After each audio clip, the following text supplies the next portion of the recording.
This is the Flexor Carpi ulnaris. It lies here on the caudal antebrachium or forearm of the dog. Some texts will call it the caudal medial antebrachium and others the caudal lateral. We'll see why this might be the case. It's composed of two heads, two muscle bellies. They are distinct throughout its entire length. The humeral head here, also known as caput humerale, caput meaning head in Latin, and humerale meaning humeral, originates here on the medial epicondyle of the humerus, similar to most of the other carpal flexor muscles.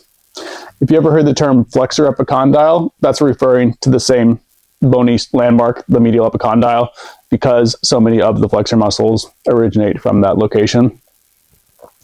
The smaller of the two heads, the ulnar head, caput ulnare, originates from the olecranon of the ulna, kind of here on the medial side of the ulna.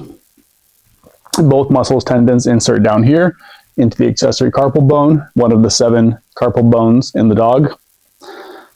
The ulnar head muscle is a bit flatter. It's more superficial, meaning it's closer to the surface. Here at its origin, this tendon here is actually covered by the medial triceps brachii, coming down here, coming down the humerus. The muscle belly lies caudolateral to the side and back of the flexor digitorum superficialis muscle, which is going to be another important carpal flexor muscle in the dog.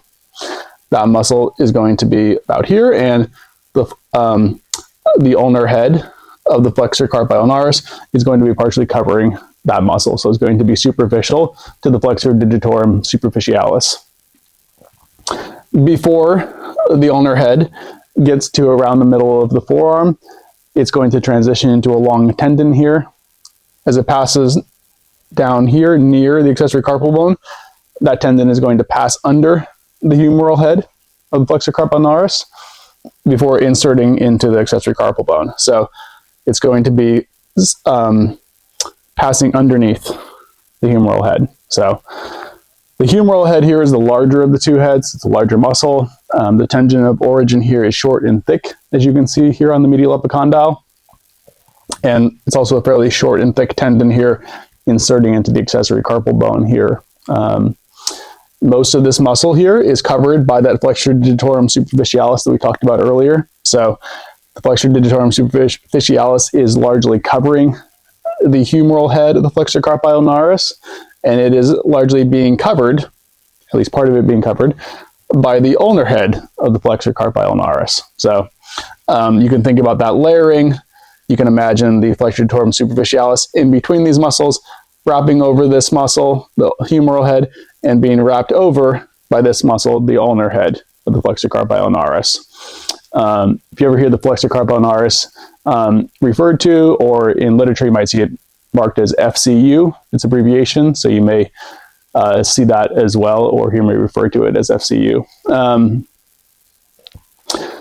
But down here, a bit more distally toward its tendon of insertion on the accessory carpal bone, the humeral head is no longer going to be covered by the flexor digitorum superficialis, and it will become more superficial as it gets down to its tendon of insertion here, which is definitely something that you can palpate in the dog.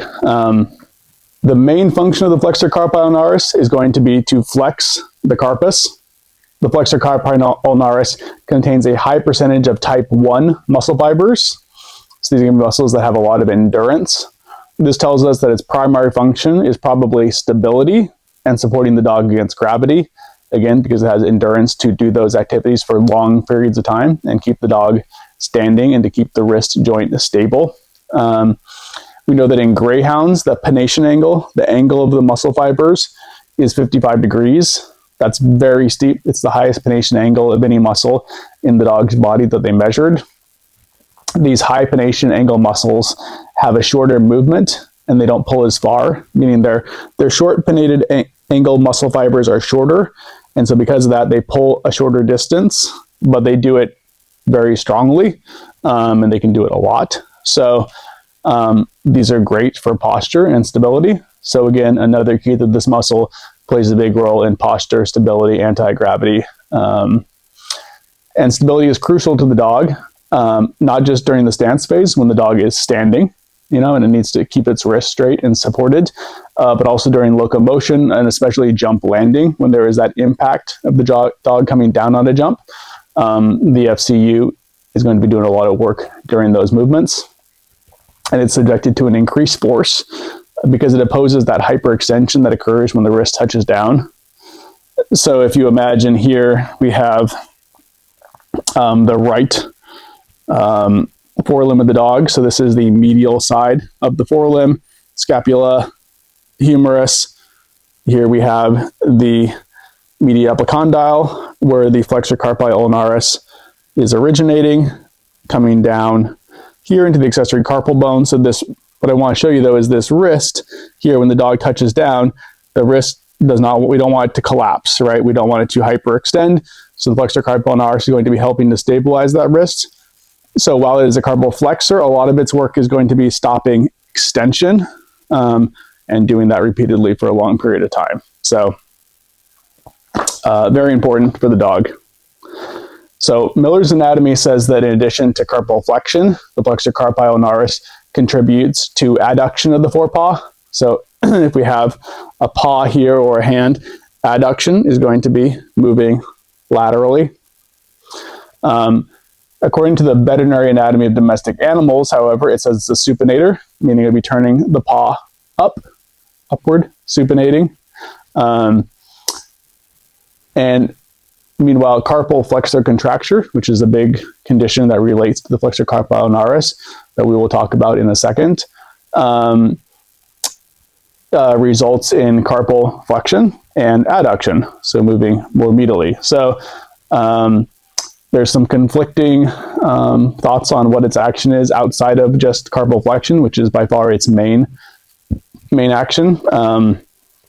Considering the line of pull comes here from the caudal medial side of the forearm, here on the olecranon and on the medial epicondyle of the elbow, and it comes down to the accessory carpal bone here in the wrist, which is on the lateral side of the carpus. So if we go back to the dog skeleton, you can see here, if this camera will pick this up, you can see here this accessory carpal bone.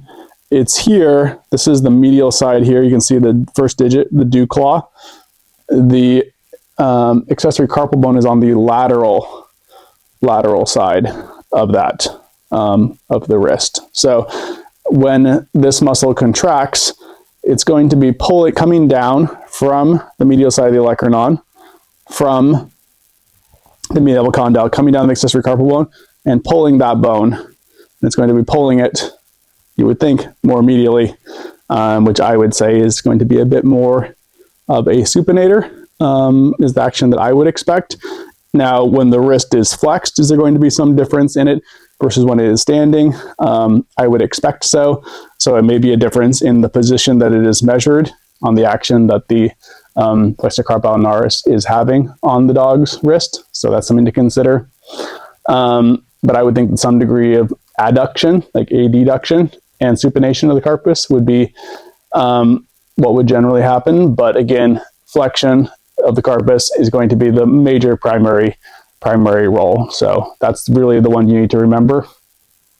The flexor carpi ulnaris is the second largest of the caudal antebrachial muscles, which is after the flexor digitorum profundus, which we will talk about in a future video. So this is the second largest of, I think they would generally classify as six caudal antebrachial muscles, so it's the second largest. This muscle is innervated by the ulnar nerve, its namesake. Injury to the flexor carpi ulnaris can result in carpal hyperextension. That's where the carpus, the wrist, collapses. So instead of being strong like this, the wrist will collapse toward the ground, with the metacarpals and even the accessory carpal bone being very near, if not even on the ground, in extreme injuries. Range of motion is going to still be normal though, because while there is weakness there is still range of motion. And medial and lateral stability is not impacted because they are not the main medial and lateral stabilizers for the carpus.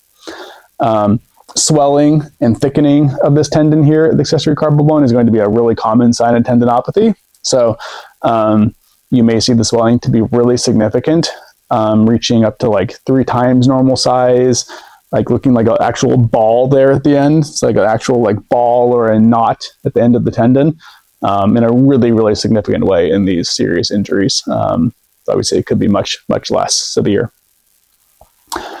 These injuries, again, could be mild, or they could be a full avulsion where the tendon is torn off of the bone. Obviously, that would be the worst case scenario and the most difficult to treat.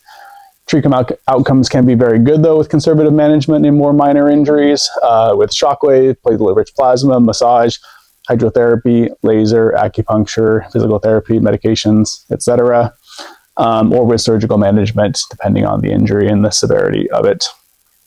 These injuries are generally more common in racing greyhounds and lure coasting dogs, though sporting and working dogs are also at risk, and obviously it can happen to any dog. These are just the more likely scenarios.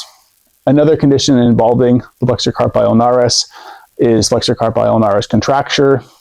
This is where the carpus of the dog will be stuck in flexion because this muscle will be stuck in contracture. It'll be stuck in an activated position. So the carpus will stay in flexion even when the dog tries to walk. So this wrist, this one model doesn't bend that far, but this wrist would be bend under, and the dog could even be walking actually on the dorsal side of the wrist here with the wrist fully bent, and walking in that position. You'll also notice the wrist often bending inward in that case. Some sources call this adduction, a deduction. Some call it supination. They're referring to the same thing, though, with that inward rotation with the wrist fully flexed and the dog walking, in extreme cases, on the dorsal side of the wrist. This is an injury that generally occurs in young dogs, and treatment outcomes are generally very good. Often can be managed conservatively with rest and bandaging the affected limb, but sometimes surgery is needed to lengthen the Flexor carpi ulnaris tendon. Dogs can also have issues with the tendons originating from the medial epicondyle here on the humerus. Little fun fact, most of the lymph vessels for the antebrachial muscles drain to the axillary lymph nodes up in the armpit of the dog. However, this is only true for the muscles themselves. Most of the lymph vessels of the tendons and tendon sheaths drain to the superficial cervical lymph nodes. However, the lymph nodes for the muscle, tendon, and tendon sheath of the Flexor carpi ulnaris all drain to the axillary lymph nodes. That's also true for the Flexor carpi radialis. So, one fun fact. Thanks for watching. That's all for today.